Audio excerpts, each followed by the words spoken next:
Hello. If I can ask everyone to take a seat, we're going to get started. All right, look at that. Here we go. Hello and welcome, everyone. I'm Mike Gruss with Space News, and I'll be one of the MCs this afternoon. Thank you so much for joining us at ispace's SMBC Venture Moon HAKUTO-R Mission 2 Lunar Landing event, presented by ispace US and the Commercial Space Federation. This is a very exciting day as we're here to watch ispace's Resilience lander touchdown. We have a great set of speakers lined up for you today. I'd like to start by thanking the Commercial Space Federation for their help in organizing this great event at Hogan Lovells. As a bit of housekeeping, I want to let you know that today's event is being recorded and will be part of a live stream. In fact, there are two streams that are available online. iSpace's main live stream that's available on iSpace's YouTube and on X. And this program here in Washington, D.C. is being streamed via spacenews.com. Also, a quick reminder to my friends in the media that there will be a media availability after the event. And as a first order of business, I'd like to welcome to the stage Ron Guerin, the chairman of iSpace US. Ron's going to walk us through what's happening here in Tokyo and hopefully in a little bit on the moon, and also why this is. We contribute to the groundwork of humanity's future by creating a sustainable, growing presence and infrastructure in space. Thank you very much. Good afternoon. The cislunar economy. Utilizing water resources on the moon is essential to expand human activity in cislunar space and benefit life on Earth in a sustainable way. iSpace is at the forefront of exploring and utilizing this precious resource. But before we get into the program, iSpace provides the most comprehensive lunar transportation service on the market, transporting and operating payloads in lunar orbit. Commercial Space Federation for co-hosting this event.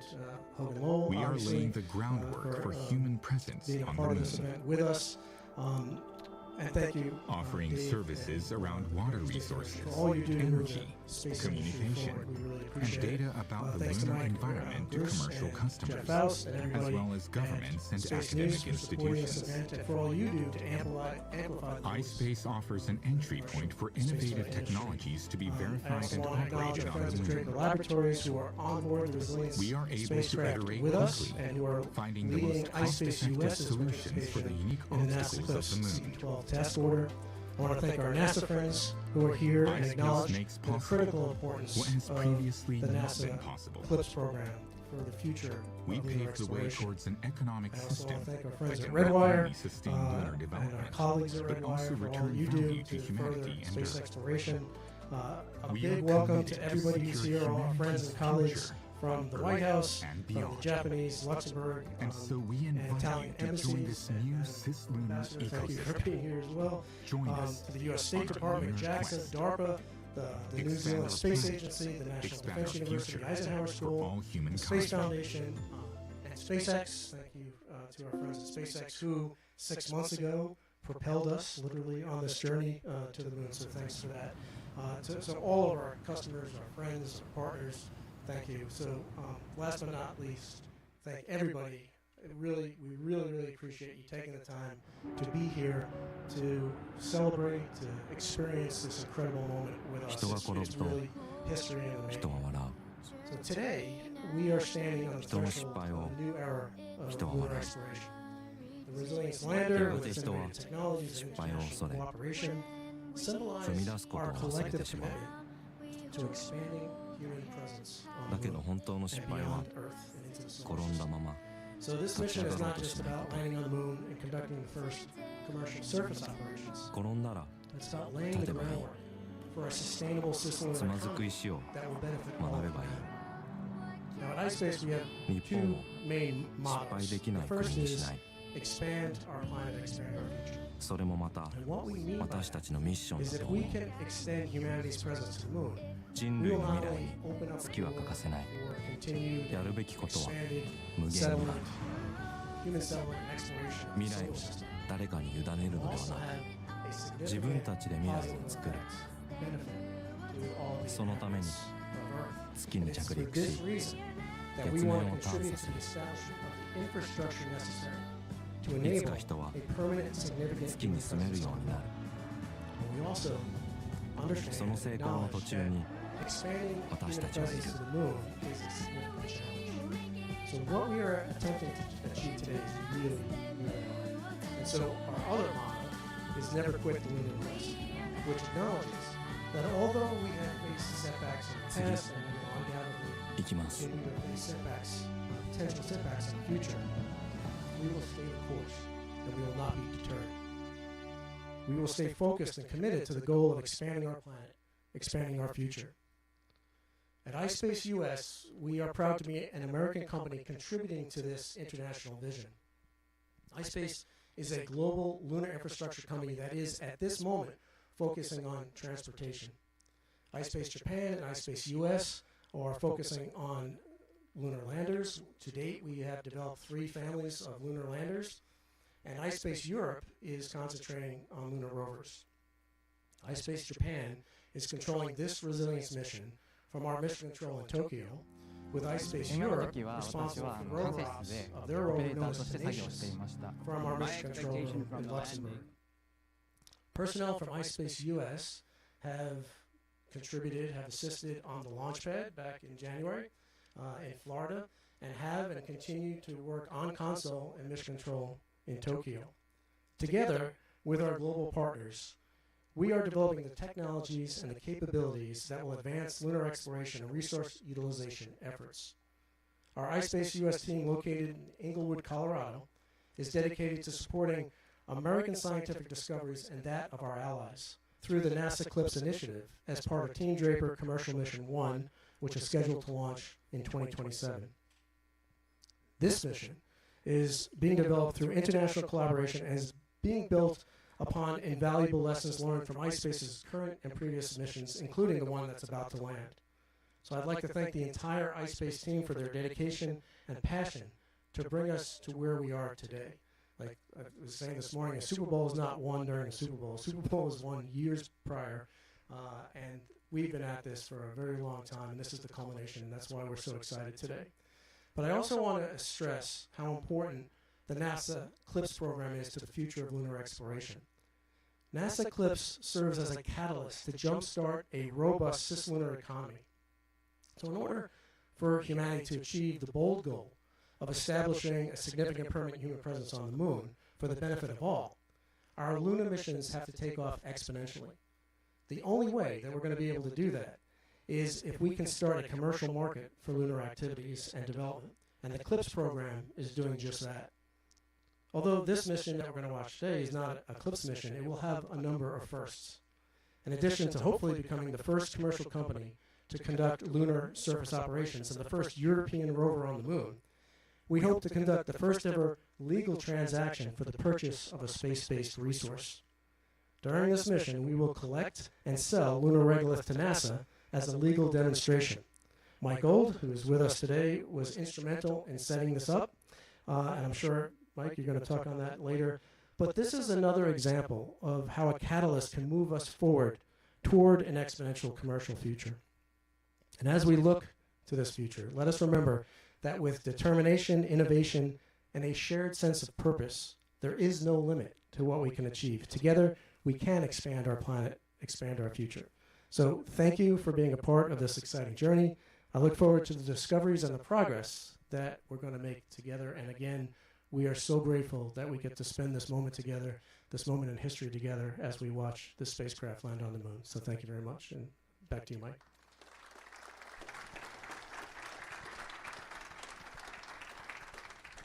Wow, that was great. Thank you, Ron, and thanks for that message. Next, I'm pleased to introduce Tyler Munt. Tyler is the executive vice president of engineering at ispace US. Tyler is going to walk us through some technology highlights and the lessons learned from Mission 2 for future US missions led by ispace US.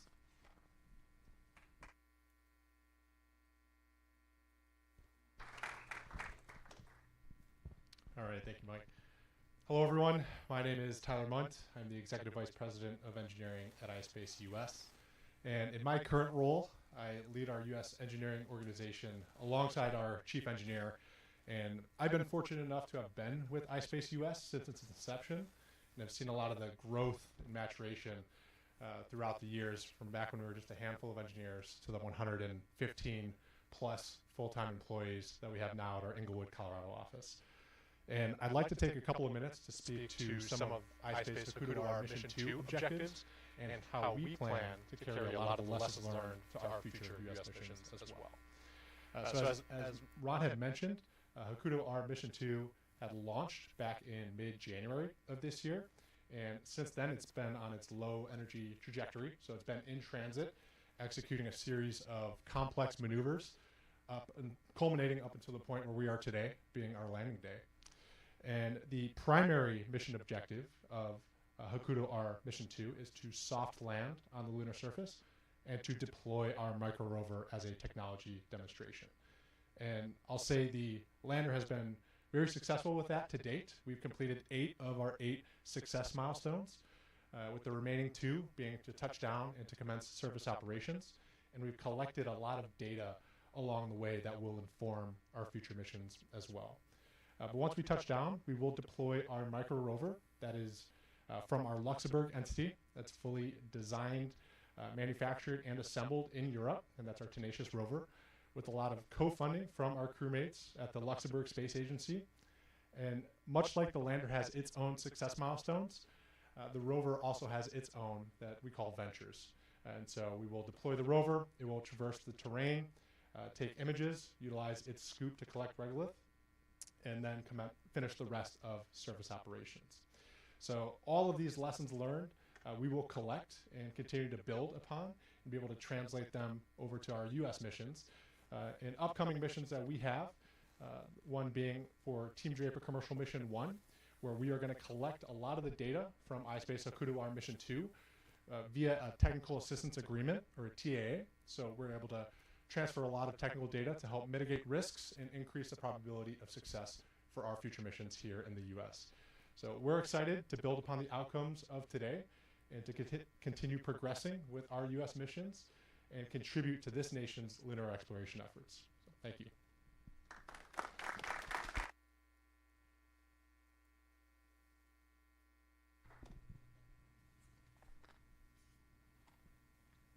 Great. Thank you, Tyler. Next, I'd like to introduce Pete Canino. Pete is the Chief Executive Officer of Redwire, a role he has served in since June 2020. Previously, Pete was the CEO of Polaris Alpha and UIR Technologies. He's earned an MBA from the University of Maryland and served as an officer in the Marine Corps. Please welcome Pete Canino. Thank you. Thank you. First of all, I just want to start out by saying what a privilege it is to be here. To all of you who are part of iSpace, I just want to let you know how much you inspire me and how much you inspire us all. Our industry is not an easy industry to work in, and it can be very difficult sometimes, and it's really driven by inspirational moments like this. And for all of that, I'm really happy to be here. In 1903, the Wright brothers conducted the first motorized human flight. And I would submit, although it was an amazing technological achievement, if it had stopped there, it would have been just another tech demo lost to history. In 1914 in Tampa, lesser known, was the first scheduled commercial passenger flight that moved flight from being just a technology demonstration to a commercial activity.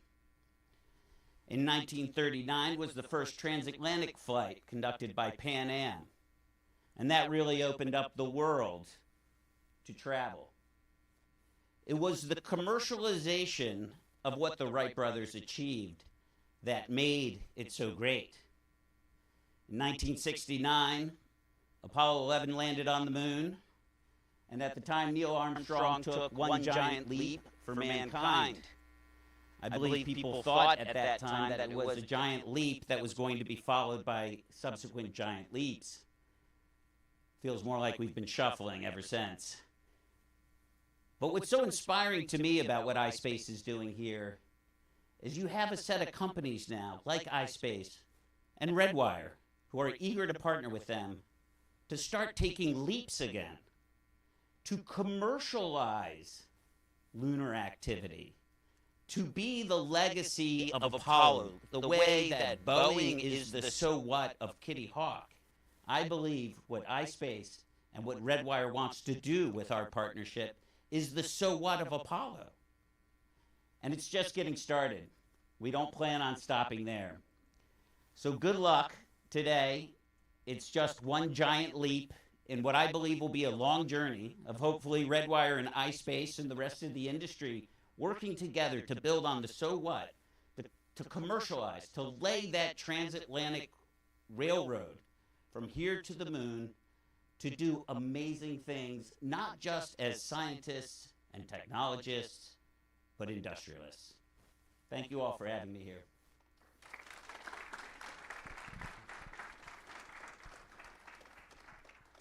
Thank you, Pete. This is an exciting day. Next, I'd like to introduce Dave Cavosa. Dave, as many of you know, is the president of the Commercial Space Federation, a spaceflight industry association with more than 85 members. A special thank you to CSF for co-hosting today's event. Dave is a longtime space and satellite executive, including stints at the Satellite Industry Association. He's worked as an entrepreneur. Please welcome Dave Cavosa.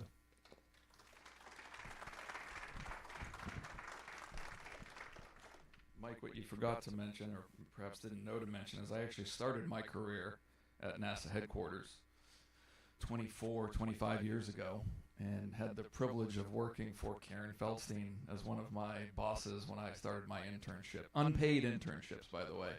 Back in the day, we have some of our CSF interns here today that are not unpaid. They're paid, luckily.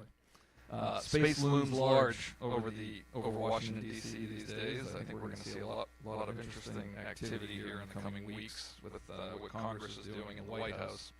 And then, of course, what ispace is doing today. For decades, the moon and space exploration generally was a government-only enterprise. What we will witness today is the third attempt in just 6 months by a private company to land on the moon. And beyond the technical achievements of today's landing, an important policy pathfinder will take place, as was noted a few moments ago, with the transfer of lunar regolith from ispace to NASA, demonstrating the rights of extracting celestial resources. I am personally excited by the possibility of resource mining and utilization, and this demonstration will set an important precedent here in D.C. and throughout government buildings and organizations throughout the world. We can mine and extract resources from asteroids and heavenly bodies in the future, and we start that today. At the Commercial Space Federation, CSF, I spend every day representing the commercial space industry and folks like Redwire and ispace.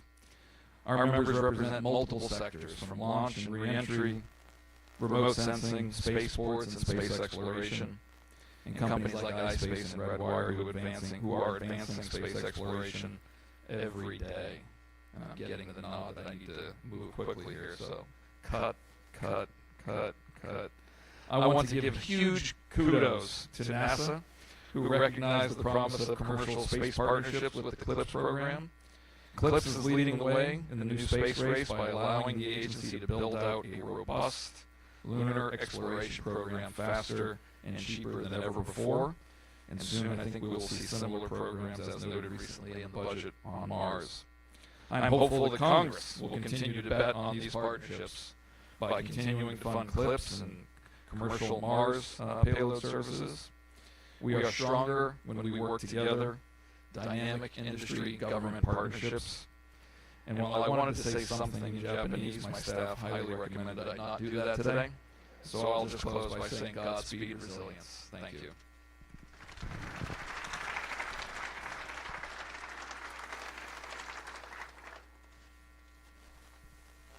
Great.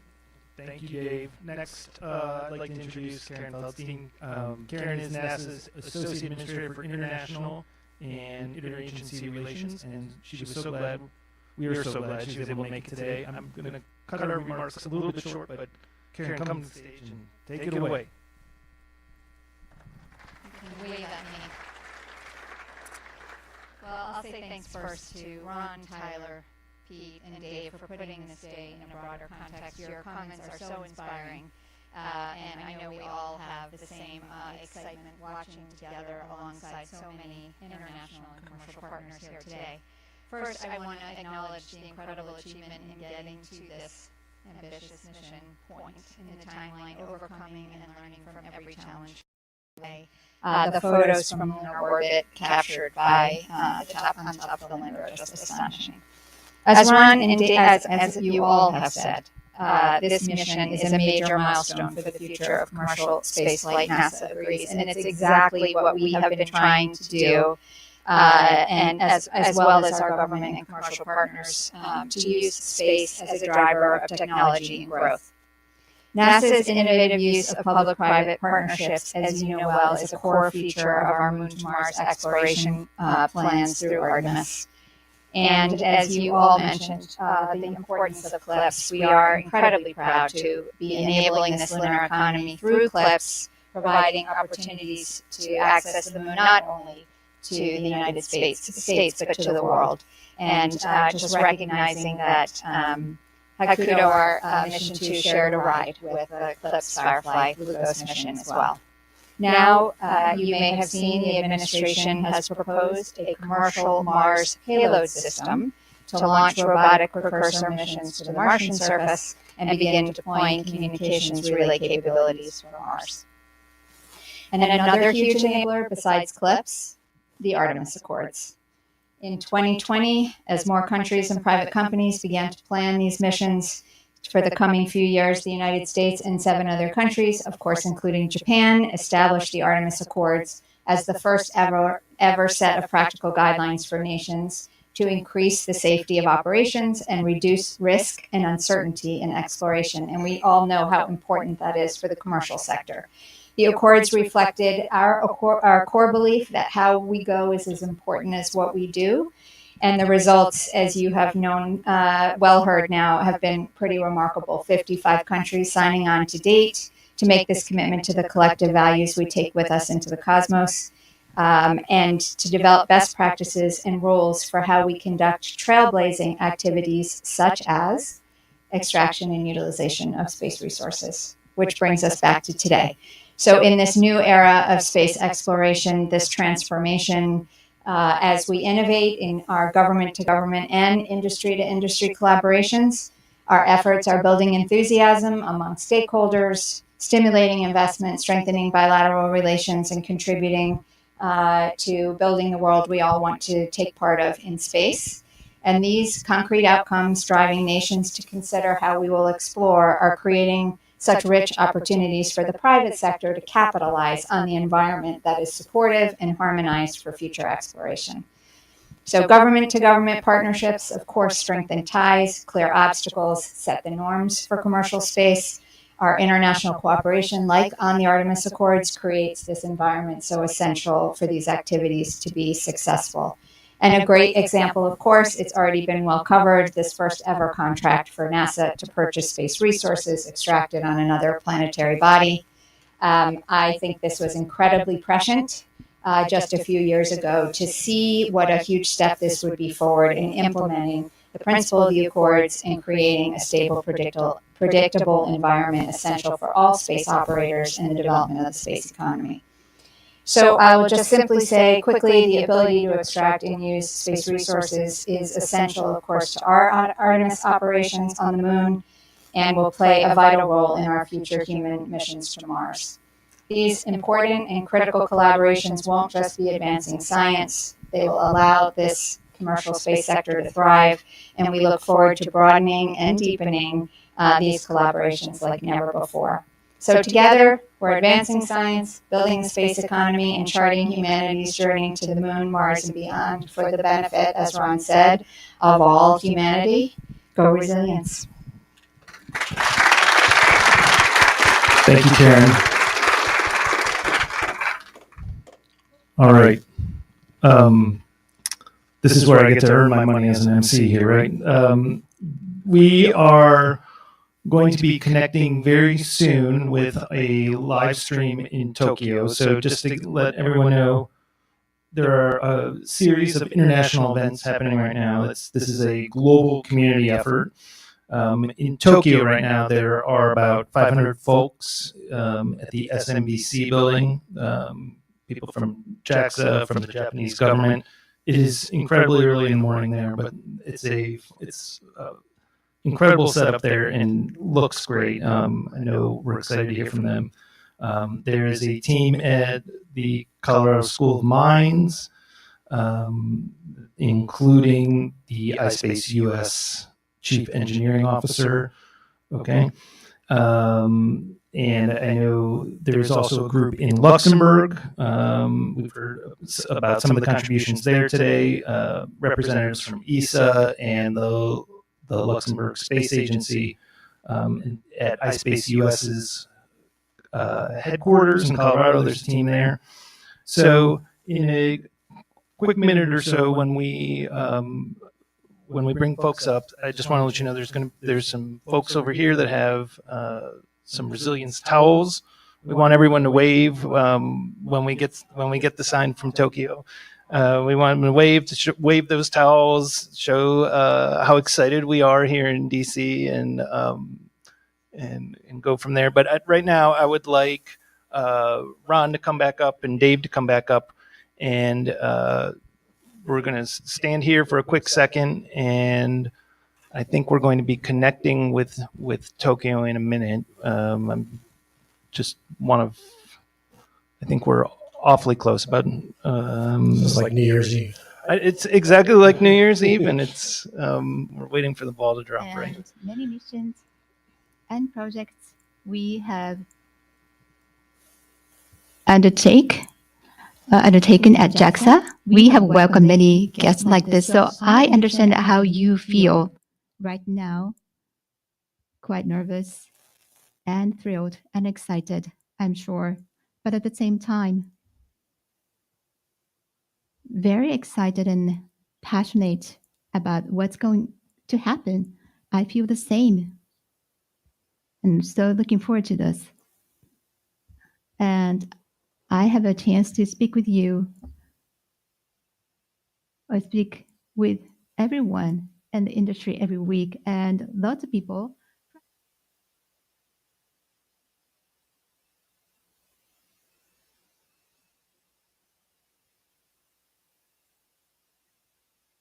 I'm so looking forward to what's going to happen today. Thank you very much. Thank you, Mr. Yamakawa.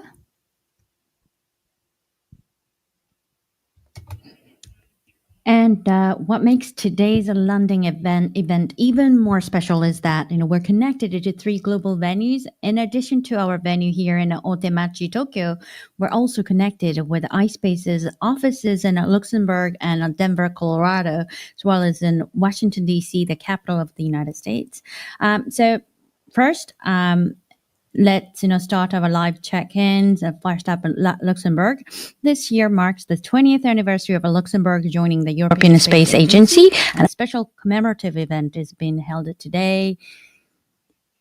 So today's event is hosted by the Luxembourg Space Agency, LSA, and many are watching to cheer on the Resilience Lander and the Tenacious Rover developed in Luxembourg as they prepare for landing.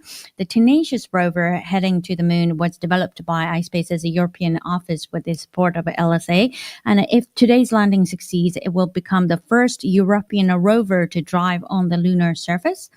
Many VIPs, including representatives from the Luxembourg government and the European Space Agency, are watching the Resilient Lander's descent in person at the venue. And today we are hearing comments from 3 distinguished guests.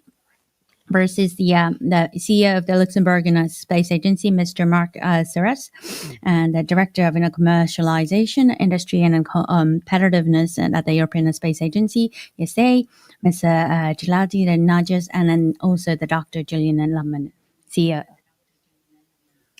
Hello, everyone. How is the atmosphere in Luxembourg?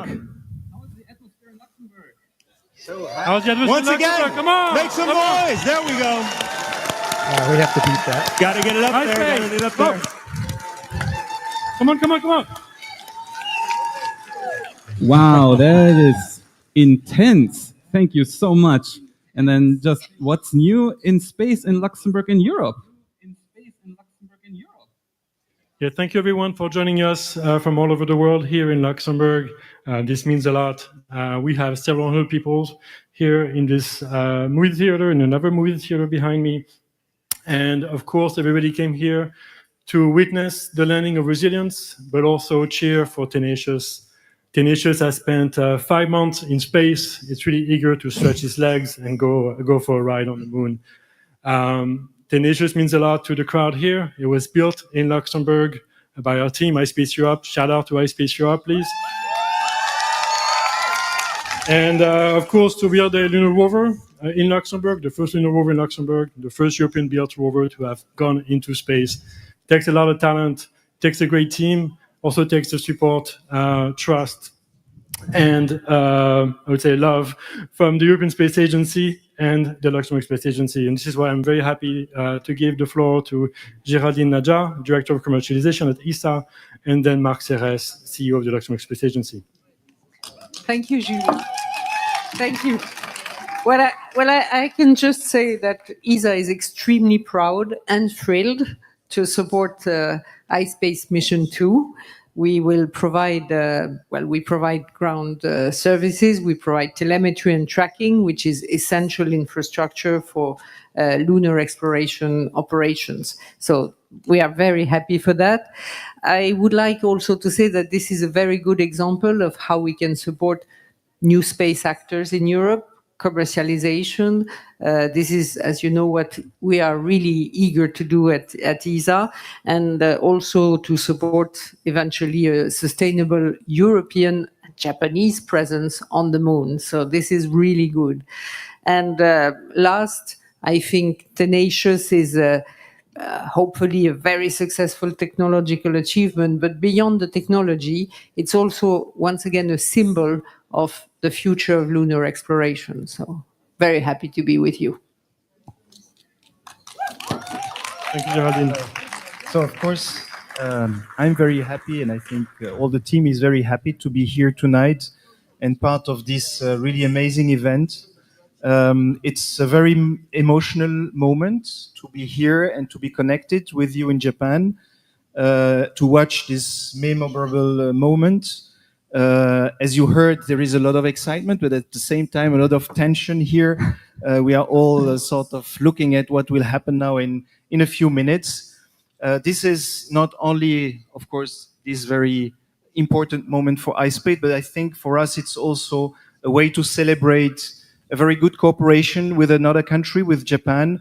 I think this is something that is very close to our heart. We believe that cooperation is one of the component, the ingredients of success in space. And we have said it several times, this is difficult to go to space. And so this is a really remarkable achievement. Whatever happens, I think we would like here to very warmly congratulate iSpace and the teams behind, because this is an incredible achievement, doing what they have done just in 8 years.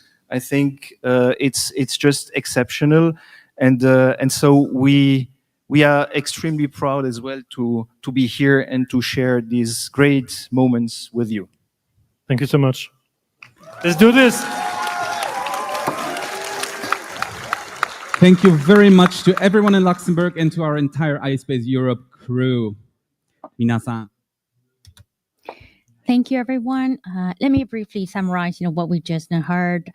So we heard that 750 people have gathered in Luxembourg to witness this historic moment, and there's great anticipation for future collaboration on commercial mission under international cooperation. And the ESA is supporting iSpace's mission 2 by providing ground station services, and emphasized that this mission is a powerful example of promoting commercial innovation and new space. Tenacious is not only a technological achievement, but also represents, Europe's role in shaping the future of lunar exploration. And LSA has supported iSpace's challenge from an early stage, especially in the context of lunar exploration. And they mentioned also that the development of a Tenacious rover is the result of Luxembourg's robust space industry and strong international partnerships. Thank you, everybody in Luxembourg, and then go Tenacious. Right, thank you from myself too. And next, let's head over to our U.S. venue. In Washington, D.C., we've set up a public viewing event. So government officials or representatives from NASA and other space agencies based in Washington and members of ispace US are gathered to watch the M2 landing. Today we will be hearing from the following speakers: the NASA Office of International Interagency Relations and our Deputy Associate Administrator, Ms. Karen Fulstein, Commercial Space Flight and Federation President, Mr. David Cabosa, and ispace US Chairman, Mr. Hello, Ron. everyone. Are you ready to land on the moon? We are. Yes. Hey.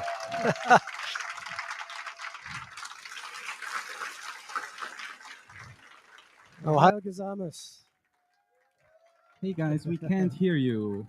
It's possible that you have to turn on your audio feed. Sorry about that. Hello, Kevin-san and Shitako-san. How are you guys doing this morning? 少しちょっと音声がこちらには届いてないですけれども。はい、we can't hear you guys. Oh, we made a lot of noise too. Yes, now we can hear you. Please, Ron. See, Go ahead. Luxembourg set the stage for us, and we had to get a higher bar. So thanks, Julian, for that. But we all here. We got about 150 people, very, very excited people gathered here in Washington, D.C. So let's all say hi.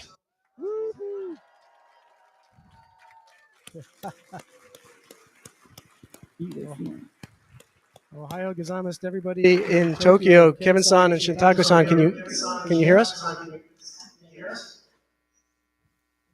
Yes. Oh, super. So, like I said, we got a whole bunch of people here. We're all really, really excited. So far, we've been talking about the historic significance of the regolith transfer that we're going to do and how innovative activities like that, innovative programs like the NASA Eclipse program is going to spark a commercial lunar market that's going to allow us to take off exponentially in our development of the moon, of our exploration of the moon, and that's going to lead to a significant permanent human presence on the moon for the benefit of all. And as you have already mentioned, I'm joined here by Karen Feldstein, NASA's Associate Administrator in the Office of International and Interagency Relations, and Dave Cabosa, the President of the Commercial Space Federation. And Karen, do you have some words that you want to say to our global iSpace team, to people that are viewing from all around the world? Love to. Thank you. First of all, greetings to Tokyo, and if you can hear us in Luxembourg, it is incredibly exciting to celebrate this moment together with our partners all over the world. We are so excited to see this mission today. You've talked about these big milestones. We are so proud at NASA of our CLIPS program and the stimulation we've given to creating this lunar economy and creating a predictable environment so important to operating at the moon. We have also inspired our president to propose for NASA the commercial Mars payload system as well, to launch robotic precursor missions to the Martian surface. So on and on we go. We know now astronauts from Japan will walk with America on the surface of the moon through Artemis, and that we'll learn how to live and work together on another world. So we celebrate all of you, all of the amazing engineers and scientists watching tonight. Good luck, iSpace. Thank you, Karen. Dave, would you like to add some words there? Thank you, Ron. The current golden age of space exploration didn't happen by chance. Advocates and policymakers in the United States and throughout the world have worked for decades to open space to commercial space exploration and public-private partnerships, just like we're watching today. We've worked for decades to commercialize and make space launch affordable. We've worked for decades, and to be honest, we're still working to ensure that commercial entities like iSpace can launch and operate safely in space through common sense policies, best practices, and reasonable regulations. We are stronger and can achieve more together with these dynamic public-private partnerships that leverage private investment and industry's innovation. Godspeed resilience.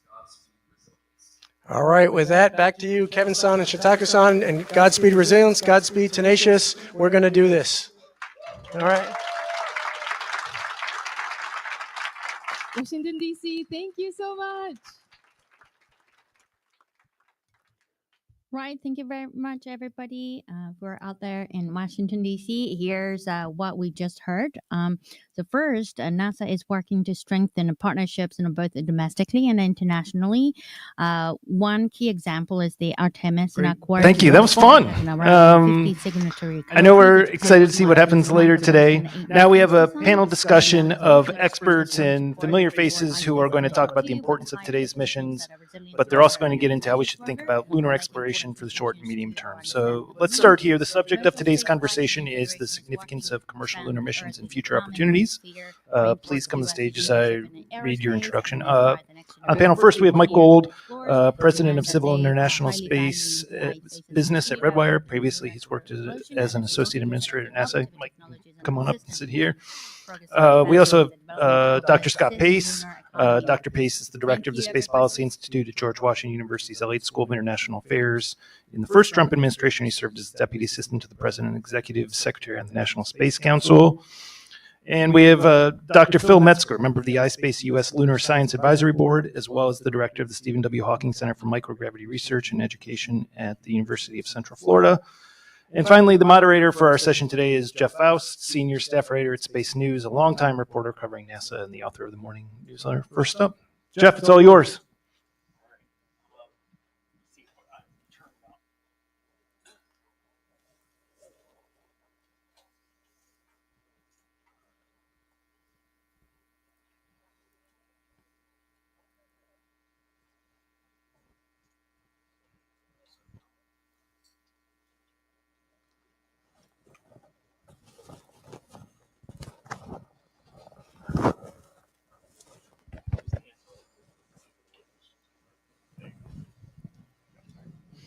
Always important to have a backup plan. Thanks for joining us. I think this is the first time I've ever been on a panel that has been an opening act for a lunar landing. And one of the things about that is that, unlike, say, a launch where you might have a hold or a scrub, resilience is on its way to the lunar surface right now, so we've got a pretty hard stop. So we're going to keep this panel moving pretty quickly here, talking about these issues. In particular, the subject of this is the significance of commercial lunar missions. And so I want to go down the panel and ask each of you from your individual perspectives, what is the significance of missions like Resilience and the other commercial missions that have gone to the moon and that will be going to the moon into the years to come from your perspective? I'll start with you, Phil. Yeah, so I really do believe that space is the future for humanity. I think there's going to be more economic activity off the planet by the end of the century, maybe well before the end, than there is in total on the planet, largely driven by AI. And as AI starts to build out in space, there's going to be a need for resources to support that. I think it's going to be explosive growth, and I think we're on the cusp of it. Scott, from your perspective. Well, I think one of the things important, I used to have a math professor who said, you can't do the easy problem, you can't do the hard problem. So we have some hard problems we can see in space in front of us. And we haven't really flown past low Earth orbit, since the early 70s. And so what's the importance of these missions right now is basically rebuilding capacities and capabilities that we once had, which we lost, and which we're trying to rebuild again in a new world, new political world, new technical world, so that we are capable of being a spacefaring country again, and a spacefaring world. When the Apollo astronauts landed on the moon and they did their world tour afterwards, one of the things that was striking to them was how everybody congratulated them, not as this is something the United States did, but this is something we as humanity did. And so I think when you look at this ispace landing, the international teams involved, the rebuilding of the capabilities and new capabilities for traveling beyond Earth, this is something we as humanity are doing. And so I think it's a very, very important milestone, not just for the United States and Japan, but I think for the entire world to build the foundations for what's going to come next. Mike? Exploration is great. Commercialization is even better. That if we don't follow the government with the private sector, we've failed. And that's why I'm so excited about what this mission is going to accomplish. We've talked a lot about the lunar regolith purchase. I don't know if he's here, but let's give credit where credit is due. That was actually Gabriel Swinney's idea, who was at Department of State at the time. I stole it, gave it to Jim Bridenstine. He loved it, and we ran with the idea. And the Artemis Accords, it took so much effort from so many different people. Karen Feldstein, Meredith McKay, the whole IIR team, and the great Scott Pace, who not only supported us in the Artemis Accords, but let's not forget about the executive order on space resources. And Janet Karika, who is chief of staff, her daughter is here now, Kathleen Karika. Feel really old now that I'm talking about daughters of friends at NASA. And when we initiated that, we thought it was going to be a policy exercise. I'm a recovering attorney, right? I wanted to see policy and precedent established. We didn't dream that it would actually come to fruition, and that's what's so. You did. Well, yeah, your confidence is excellent. We appreciate it. So, really, the policy that we're establishing with this, the precedent of the purchase is so important. And then I also want to point out again the global nature of what we're doing here. Not only was Luxembourg, Japan, America signatories of the Artemis Accords, but they were among the 3 founding signatories. And shout out to Sweden. Where's our Swedish? That they've got the house that's happening with this, also an Accords signatory. It's so important that we go together. We go in a transparent fashion. We go in a safe fashion. We go in an open fashion. That's how we build not just better technology, but a better future for all of us. We've talked about this being commercial. And what is the business case for commercial lunar missions, especially when we still see the government as a major customer? Well, again, pardon for kind of an academic answer, but that's what I play these days. There's a question about whether or not humans have a future in space. And that question about whether it's there or not depends on, is there something economically useful to do? And can we live off the land? Can we live beyond Earth resources? Or are we always dependent upon taxpayer nickel? Or are we always dependent upon shipments from home, kind of like our college students? And I think that what this is doing is helping answer those very fundamental questions about is there something commercially useful to do? Can we lower the cost of ownership through exploitation of local resources? What else do people want to do on the moon?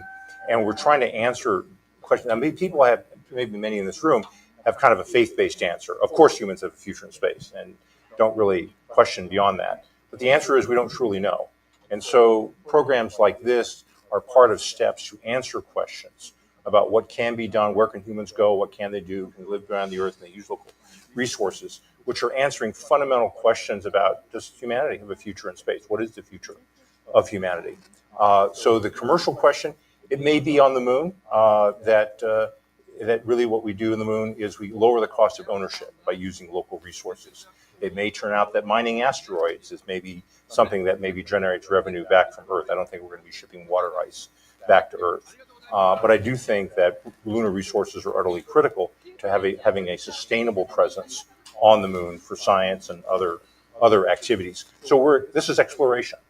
The answer is we don't know, and we're doing this to try to find out.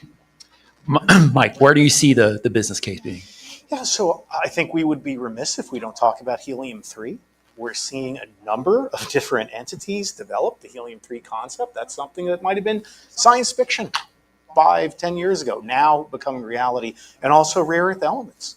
I mean, let's be clear. We are in an existential race with China relative to not just the moon, but the whole future in space. So not only is there commercial, but there's a whole national security paradigm to this that we cannot afford to lose with.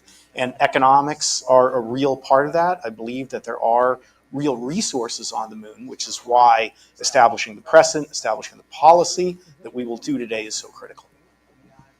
So Phil, how does the science community take advantage of these commercial capabilities? Yeah, so most of what we know about planet Earth actually comes from commercial geology, economic geology. Everything we know about structural geology, mineralogy, hydrology, it was driven by economic interests. And that's what we have lacked in space so far. But now that we're starting to see commercial companies doing activity in space, I honestly believe this is going to bring in the golden era of planetary science. We're going to have a flood of access to data like lunar ice to understand the chemistry, the heterogeneity of the deposits. what were the processes that delivered water to the moon, and it's going to drive forward our understanding of our solar system. And really, I think the greatest scientific question is, are we alone in the cosmos? And the moon uniquely can help us to answer that question, because it contains a record of the history of the inner solar system, which we can't get here on the Earth, where the weathering processes destroy the evidence. But the moon is our attic, which contains our history, and it's going to help us to understand, how did Earth become a life-supporting planet with water and carbon, and how often does that happen elsewhere in the cosmos? So really, the most important science, in my opinion, is going to be done on the moon.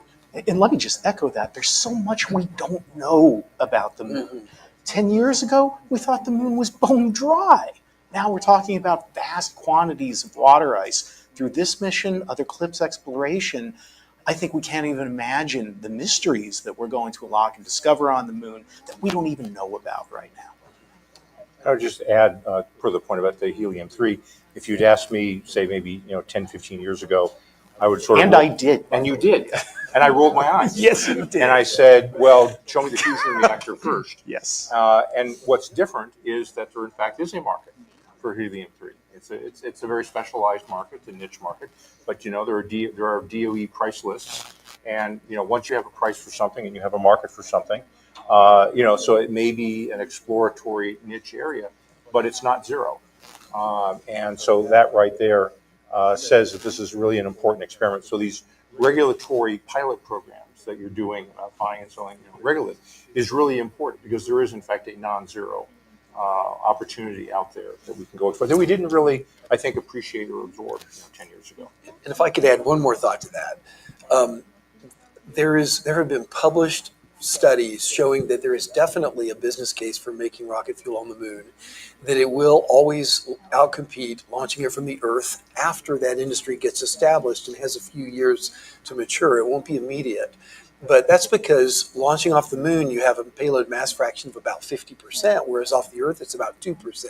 So you have a factor of 25 advantage from the moon in physics. And so once the economics builds out and we start doing things like mining water, then the additional benefits that you get economically from mining helium become even more economic. I think one of the things people do that's a mistake is to analyze resources in isolation, whereas it's going to be in a whole ecosystem of economic activity. The moon is a stepping stone. And Karen had mentioned the CLIPS Mars mission. We're not here talking about the moon today. We're talking about moon to Mars, which is why this is so exciting technologically and economically. That's a good point. So much of what we're seeing in commercial lunar activity has been stimulated by the CLIPS program. Although resilience isn't part of CLIPS, ispace US is involved with the Draper-led mission. That's a future CLIPS mission. The current CLIPS contracts are going to be coming up for renewal for perhaps what's called a CLIPS 2.0 towards the end of this decade. As NASA considers how to continue CLIPS, what would you like to see the agency do differently in terms of additional capabilities, additional market mechanisms, whatever the case may be, to further stimulate this commercial lunar economy? So I'd like to see this lunar regolith purchase become the rule, not the exception. That we should be doing this with every CLIPS mission moving forward. And by the way, the contracts that will be won today, hopefully via this mission, are with ispace Japan and ispace Europe. And we were very intentional to make those contracts international to establish global policy and global certainty relative to companies' ability to extract, to utilize, and enjoy the fruits of our labor. So I hope we make that a consistent and constant part of CLIPS for both Moon and Mars moving forward. I think one of the things that we need to pay attention to, and this links back to China, is the issue of building out sustainable infrastructure. That is, going back to the moon on a one-time basis or an occasional basis is really not terribly exciting. Several of you have heard me talk about our impact and influence in the Antarctic treaty system is because we put 3,000 people on the ice every summer, and we're there, and it drives things like power and communications, logistics, and so forth. So having a sustainable, repeatable access to the moon and having a communications and navigation system supporting the room, power, and all the rest. That competition for infrastructure is happening right now. We're going into a World Radio Conference in 2 years, and people know how much I care about spectrum. That is going to be confirming the frequencies that we need for comm and nav. The relay systems the Chinese are building now, they got one of the 3 systems up there. We're still looking to launch our first ones. So even prior to human landing, return on the moon, the infrastructure supporting future sustainable operations is going on right now. So the next step, I think, after the regolith purchases in there, is going to be thinking about how do we provide these utilities. And NASA is going more toward a commercial approach with the Space Comm and Nav system that I think extends out to the moon. That's something we need to talk about both with our Japanese and European friends as to how we're going to go about purchasing services as opposed to being the owner operator of those kind of services. And I think one of the biggest challenges that the space agencies have is actually the system engineering part. That is, the kind of energy and innovation you can get out of the private sector is absolutely wonderful, more cost effective, great, all the reasons we all know. The challenge is how do you make sure all these pieces fit together? And so the system engineering and interfaces and standards to have an open system that doesn't lock people out, that doesn't have proprietary standards that block competition, those are some of the things that I think the agencies are going to spend more time thinking about as opposed to doing, which frankly the private sector can do better and cheaper. Billy, you've thought a lot about this. Where do you see sort of the next steps for commercial lunar infrastructure? What's needed to help continue the exploration of the moon? Yeah, I'll echo what Scott said about infrastructure. I think construction on the moon is going to be really important. I've done many years of research into how rocket exhaust blows soil. That's a very large problem. It's going to have geopolitical implications. If you land on the moon and you damage another nation's assets, it could cause problems. And so we need to figure out how to manage that. One of the ways to manage it is to build landing pads on the moon and to place them strategically. And I think it would be fantastic if the CLIPS program does more missions. They're working on construction technology, space resource prospecting and extraction, and then how do you make a concrete-like substance, then testing the quality of what gets made as a small coupon next to a CLIPS lander, leading up towards larger missions, building entire landing pads. I think the day that we build a landing pad on the moon will be one that goes down in history because it'll be the first time that we've built a permanent structure on another world. And this is where we need funding and focus from NASA Space Technology Mission Directorate. At Redwire, we have a tipping point contract for a device called Mason, which will use microwaves to center the regolith to create that landing pad and to deal with plume debris. Imagine if we had a surface like that, would create incredible infrastructure, as Scott says, and allow us to sustain and further commercialize lunar activities. And if there's limits on the size of the landing pad, you can make, then one of the other measures you can do is putting up berms. But I need a piece of lunar construction equipment where the seals aren't shredded by lunar dust almost immediately to be able to sort of move and shove Earth or regolith around to produce those berms. So there's a whole series of things that overlap with each other to have this kind of sustainable access to the moon. And quickly, are there any policy issues that come up responses? Hearing about, plumes and that brings up the issue of safety zones and such. What are some of the key policy issues that need to be addressed to support commercial lunar exploration?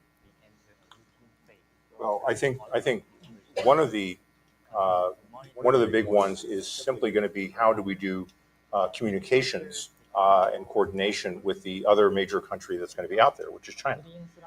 We don't have, I think, an easy way of having bilateral conversations with China. There are some efforts in the UN now creating sort of a multilateral forum for simply information exchange. I don't think it's U.S.-Chinese cooperation, but maybe it's U.S.-Chinese coordination. And I think a lot of the things that they want to do are things that are consistent with what we want to do. Use of resources, doing science, having permanent presence, building infrastructure. It doesn't necessarily have to be a zero-sum game.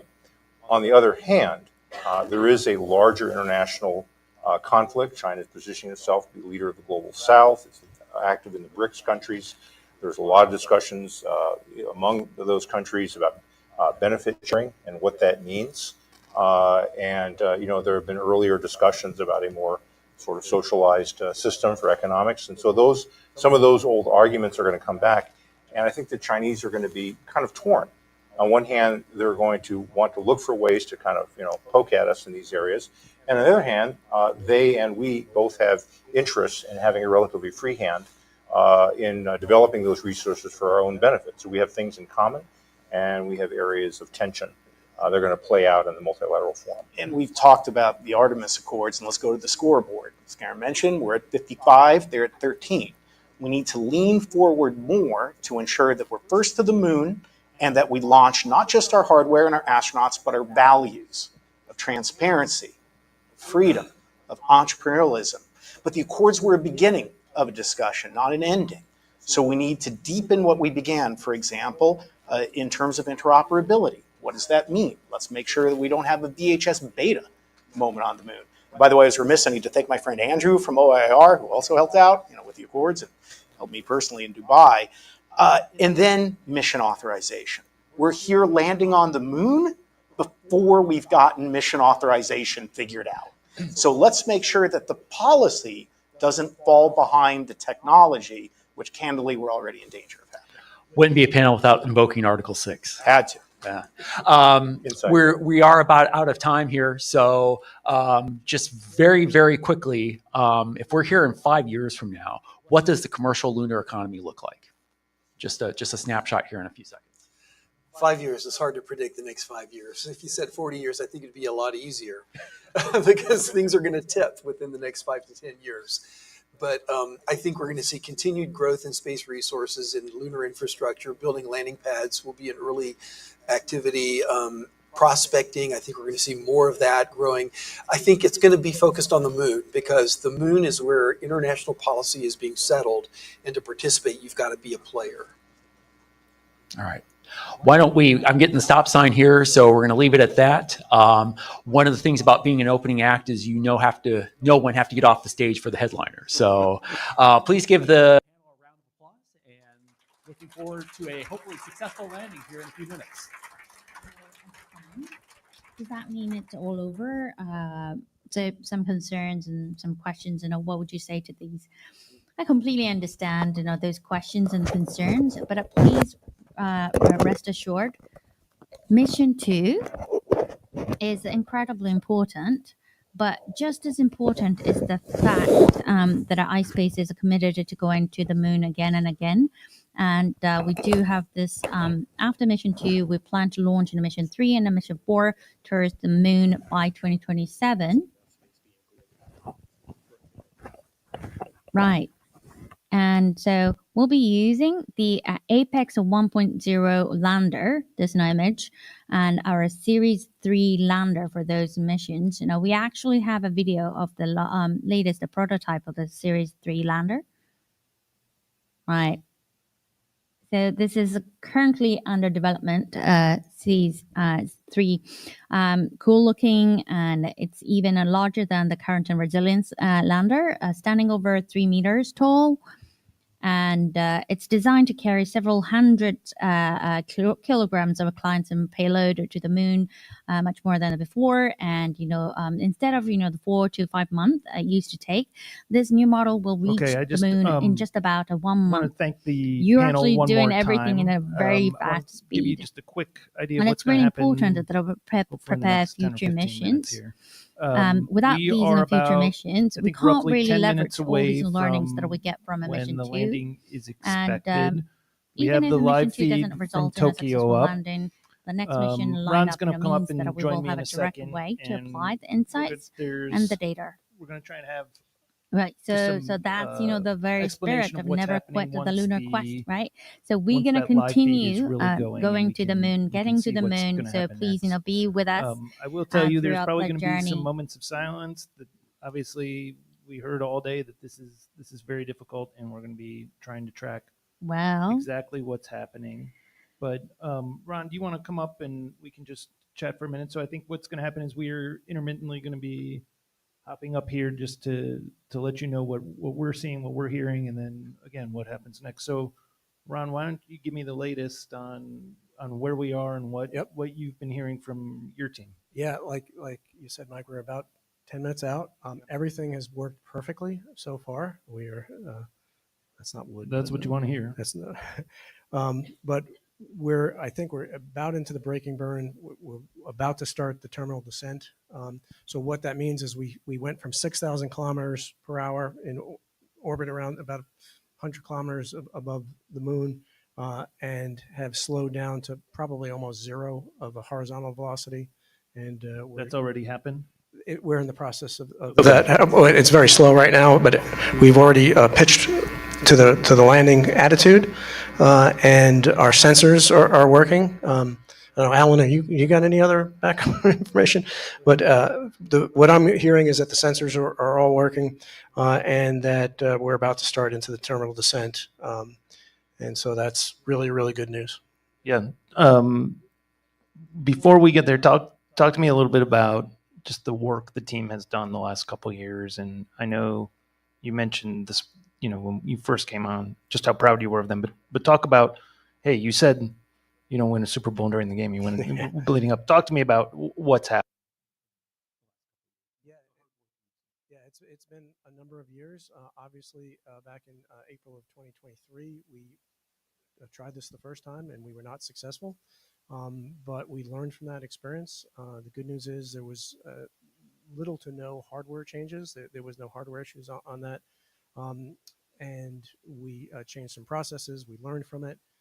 This is all part of the process of being able to do this on a regular basis, because we can't simulate everything on the ground. We can't plan for everything. There are unknown unknowns that by definition we don't know about. And the only way you know about them is by flying. And so we learned a lot on mission 1. We've applied those lessons learned to mission 2.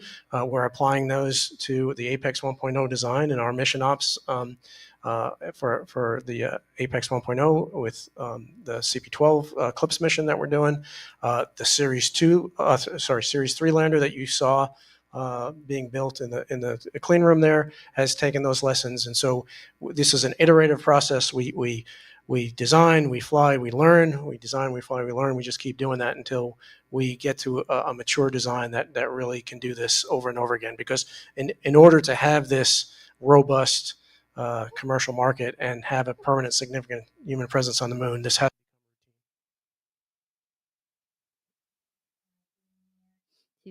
to our members. We are really grateful and we're very happy. And I'd also like to thank SMBC for their support as an official partner of HAKUTO-R and for providing this wonderful venue. So engineers has been at the core, and we've been doing everything we possibly could, and let's witness and let's experience this moment. And I'm just extremely happy that I can experience this with you all, and the journey continues. And I hope that you will continue to be a part of it.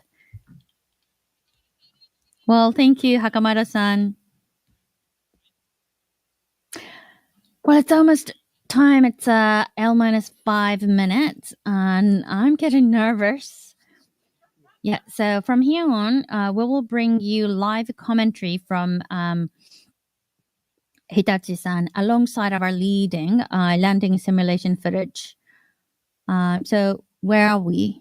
So in terms of phase, we're already in the third phase of braking burn phase, and 1,800 kilometer per hour. It was 5,000 kilometers per hour, and then it's drastically less. And now we're 10 kilometers in altitude, and looks quite distant from the surface, but it actually the deceleration is really fast. So please. So after this becomes less than a 10 kilometer, it's going to be even faster how deceleration happens. This is on par with our plan, and landing site. We're only 30 kilometer or 40 kilometers away from the landing site. So we're very, very close already. All right, thank you very much for the explanation. And then those at the venue, those online, time to touchdown on the screen, even this shows 0, and even altitude it shows 0. We don't know if the has successfully landed. It would look they successfully landed on the simulation, but we need to verify the state of the lander in MCC, and we need to wait for the official announcement. So you might get excited as soon as you see number 0, but it'd be great. And if you can wait, we will hear the live announcement over the speaker, and let's celebrate when we hear the official announcement. So this is going to be very quiet moment, waiting for the very, very special moment. But well, you see this, altitude is only 5 kilometers and the speed is much less. It's like an airplane speed. Yes. So 500 kilometers per hour is yeah. The acceleration has been very rapidly happening. It's less than 4 kilometers. All the thrusters are working perfectly. Is how I see on the screen. So now it's less than 400 kilometers per hour, and it's only 3 kilometers in altitude. This is a bullet train kind of speed, so you can probably imagine what it's like. This is everything is working out great. The lander is going to start changing the attitude. Yes. Now you're seeing this sideways, but it's going to be going to be standing horizontally, and this is the simulation. So we're almost right above the landing site. Right. Thank you very much. And these two lines, the yellow line is showing where the sun is. The white line is indicating the direction of the landing site. Right. Telemetry would have in a moment where we can't see the numbers, but that's just the telecommunication. So pitch up in a phase. So we are moving into the phase 4. So telemetry figures are not coming, but we are continuously getting this announcement from MCC. I think it's working.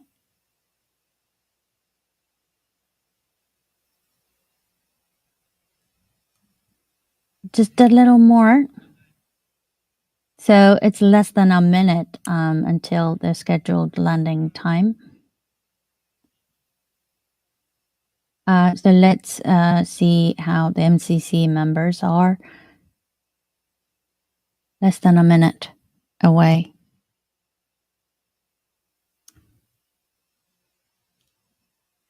Very, very nerve-wracking moment. Everyone's super concentrated, looking at the lander on the screen. Let's wait patiently. It's already 4:17, the scheduled landing, and we need to check the telemetry.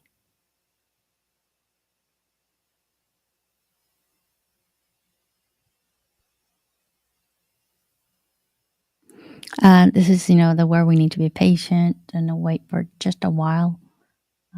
We already passed the landing scheduled time, and we're still verifying the state, confirming how it is on the surface.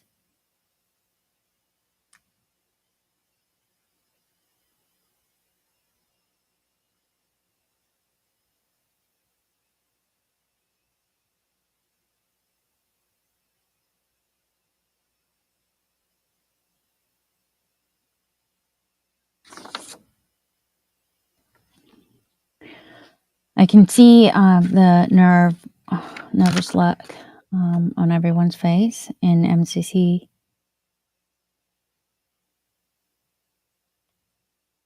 They're confirming the communication with the resilience lander. Might take some time before the confirmation. It'd be great if you can bear with us.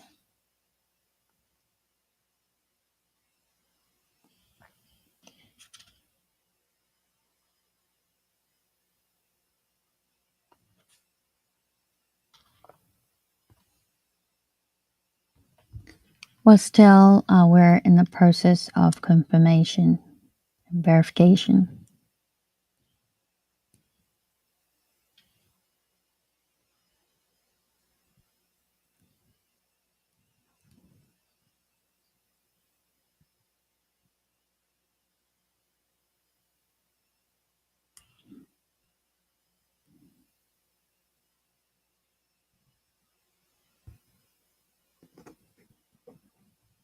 Still in the process of confirming, checking. MCC room is filled with members, more crowded than its normal date.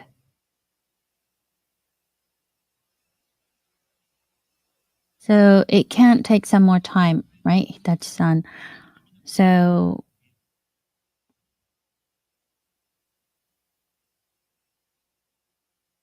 I think we need some time before sharing the status to people in the venue and those who are watching online.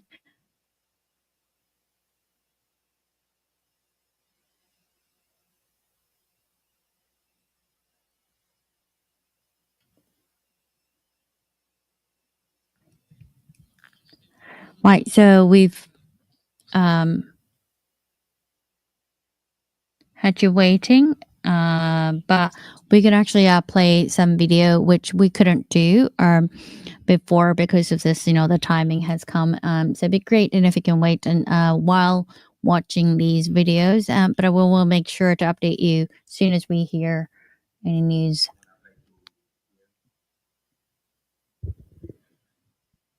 Yeah. So we need to get confirmation on whether or not we landed. So just in the last couple of minutes there, what we had to do is basically zero out our horizontal velocity, slow down our vertical velocity to a walk, basically. We also had to make sure the attitude was correct and that the azimuth is correct too, because we need the proper azimuth for the deployment of our balloon. So as far as I know, all of that was working perfectly as we came into the last final minute. So hopefully we're going to get a good confirmation here. One of the things to think about, though, is this is what's known as a blind landing. We don't have hazard detection and avoidance software or capability on this spacecraft. We do on our subsequent spacecraft. So, there's a lot of things that could possibly go wrong. We could have landed on a boulder or in a crater, and those things are kind of a roll of the dice at this point. So there's a lot of things up in the air. We're hoping that we're going to have a good outcome here. Some of this is expected, that getting that signal, because there's a number of things that have to occur once the spacecraft touches down to enable that communication. And so I think it's just a wait and see at this point. We talked a little bit before the program started just how slow it was going to be going. I think it was 2 kilometers an hour, right? That's really well. The horizontal velocity should be 0. Yeah, yeah. So really not moving much at all.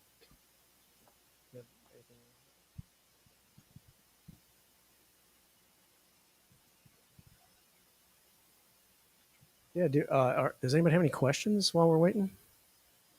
Way in the back there.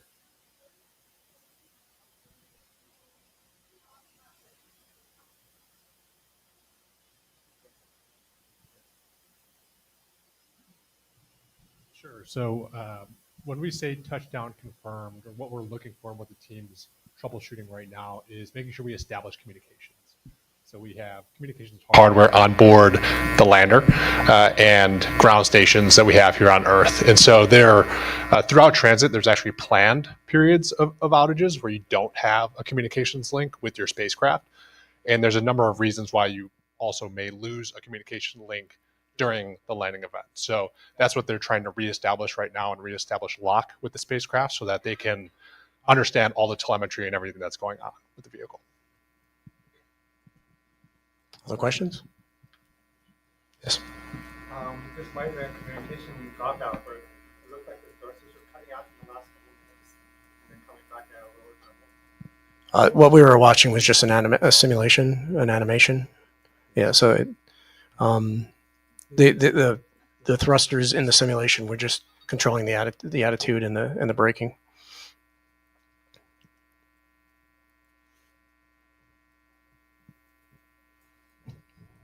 Other questions?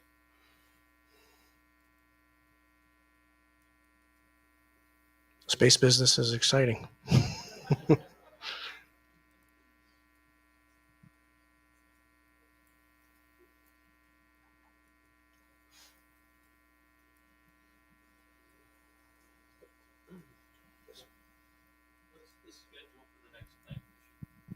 That's a great question. So our next mission as a company is an Apex 1.0 mission that's being run out of ispace US, scheduled to launch in 2027. That's going to be a far side South Pole mission. We're working diligently to make sure that we get that one off. Like I said, there's a number of advancements beyond this spacecraft that will be on that spacecraft, including hazard detection avoidance. And so we're really excited about that too. Yes.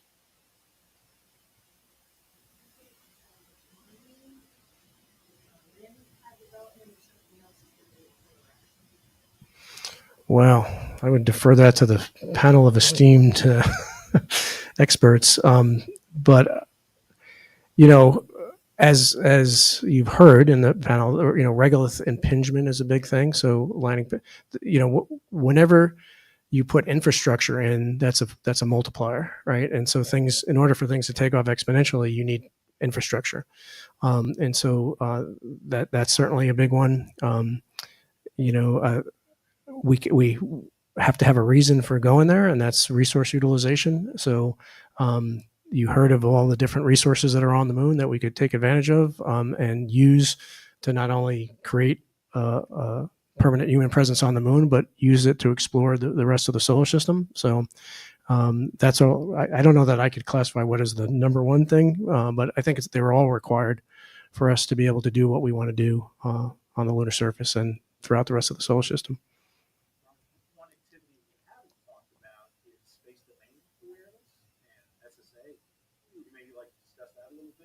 I'm gonna just hand this microphone to you. Hand it back. But one other economic activity that's very important, which we haven't discussed, is space domain awareness, space situational awareness. And the CLIPS program and iSpace, I know, is very interested in that as well. Could you maybe talk to, or on the iSpace team, how SDA is a part of your business plans and how we can contribute to understand what's going on in this lunar environment? Yeah, I think that's another big part. You know, as we start to have a lot of traffic at the moon, we're going to have to control that. We have a big problem right now in low Earth orbit, in Earth orbit, not just low Earth orbit, with space junk and with traffic management. And the Earth is a lot bigger than the moon, so everything gets more compressed on the moon, and so we have a greater need for that. It's really important that we not only keep track of what's going on, but making sure everything is compatible with everything else, that nothing interferes with the activities. There's lots of treaties about that, and so we need to make sure that all that is being taken care of.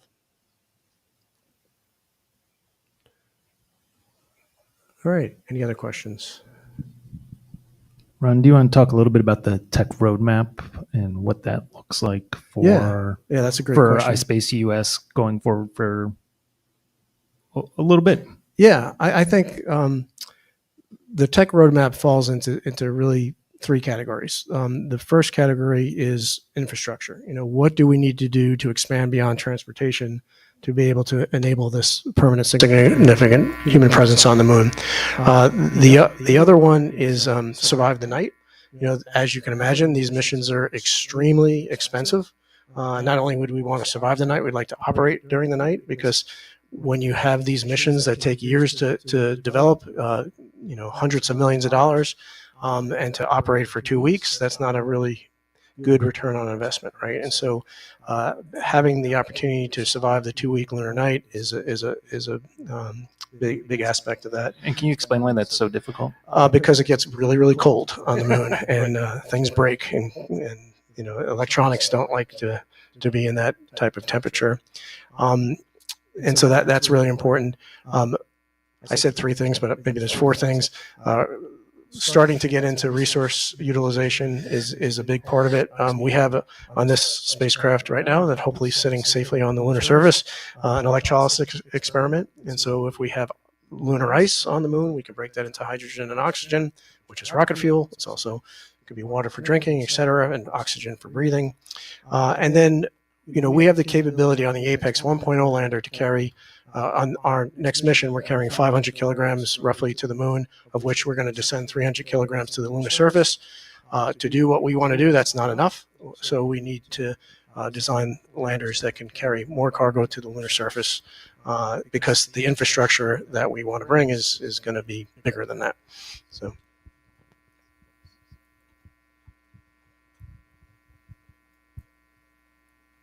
If I knew how to tap dance, I would.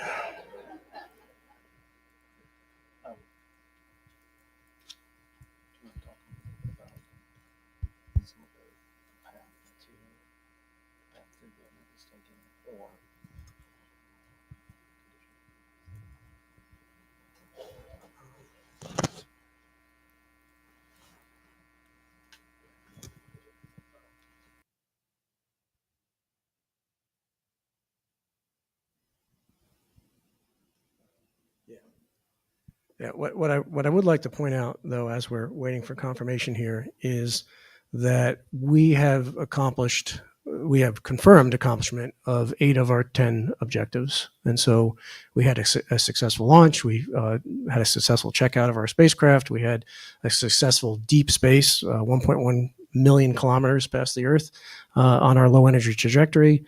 We had a successful entrance into lunar orbit, a successful lunar orbit insertion burn, and so we've accomplished 8 objectives. Hopefully, we're going to get 2 more, including deploying the rover, which obviously is very important to us. And so, just don't want to lose sight of that, regardless of how this outcome is.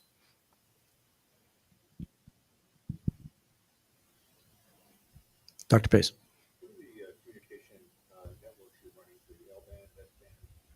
Tyler, you want to talk about it? The question is, what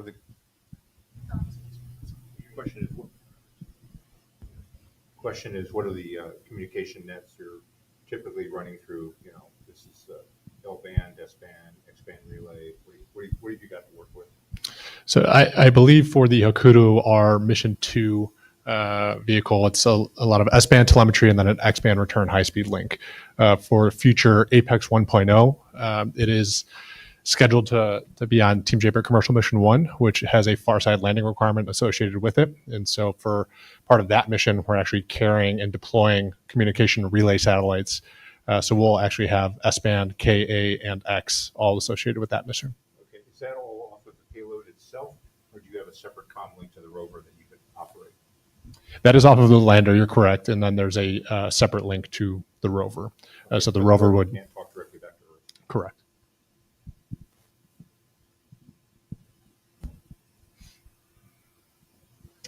Back there.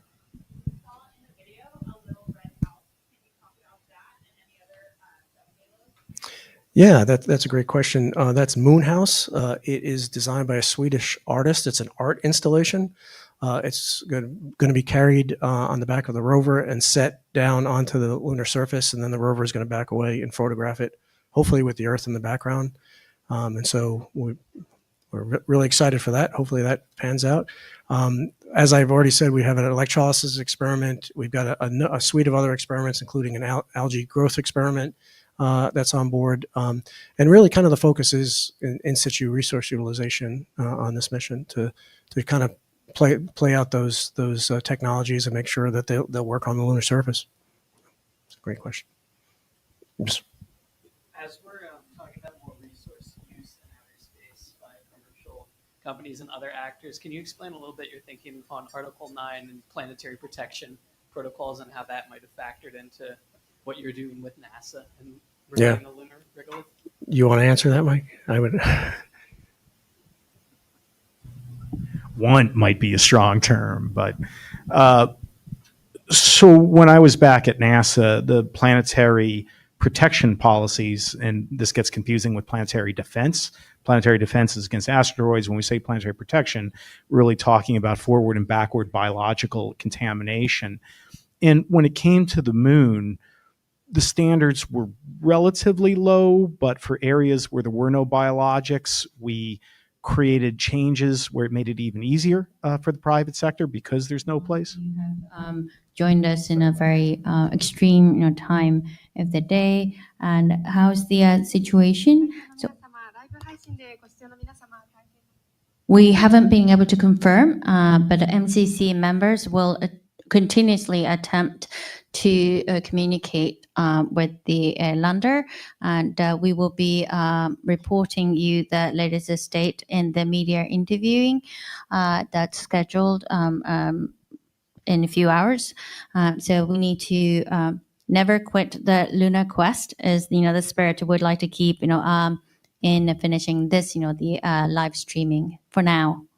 Thank you very much for joining us. Ron, I'm going to turn it over to you to close out for the day. Yeah, sure. Thanks, Mike. So we don't know yet. So this is part of the business, unfortunately. So hopefully everything is good. Hopefully we get back contact with the spacecraft. We'll be awaiting for updates from Japan on this. I believe there's a press conference at 10 o'clock tonight, Miri, is that right? 10 o'clock tonight. So I assume at that press conference we'll have some more information. I am completely confident in the team in Japan. I'm completely confident in the leadership of our global CEO, Hakamada-san, and the rest of the team over there. As you've already heard, one thing I know for sure is that ispace will never quit the lunar quest. We'll also be posting stuff on our social media channels, so please follow those for any updates. But again, as we started off, we really, really appreciate you being here, taking the time to be with us during this really exciting moment. One really important thing is the bar is open now. So please stick around. We have a reception outside the doors here, and so love to chat more with you as we continue. So thank you very much, all of you, for being here. Thank you. Time is just right, and straight into my arms you will run. And when you come